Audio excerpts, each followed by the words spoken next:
বললো বললো আমরা জানি এই জাপানি টিম বড় বড় দেশদের এইভাবেই হারায়। অবশ্য বিশ্বযুদ্ধে হেরে যাওয়ার পর এরা এখন আবার ফিরে আসছে ফিফার মাধ্যমে। ব্রাজিল কি এইভাবে হেরে যাবে? এইভাবে জাপান বলল বাংকাই তেংকাই সেমপাই very very very big of pie. বললো আমরা জানি ব্র্যাডম্যান আগেও কিভাবে জাপানের উপর বিধ্বংসী আক্রমণ করেছিল, কিন্তু এখন আমরা দেখলাম আর এক ফ্যাক্টম্যান, ব্রাজিলিয়ান ফ্যাক্টম্যান ক্যাসিমিরো কিভাবে জাপানের উপর কি করছে 6-7 যাই হোক, এইভাবে ক্যাসিমিরো জাপানের উপর একটা নিউক্লিয়ার ব্লাস্ট ছুড়ে দিল।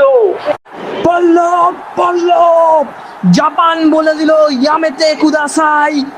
সকালে দেখলো হেন্তাই, রাতে খেলো ক্রিম পাই। এখনের জন্য টাটা, গুড বাই।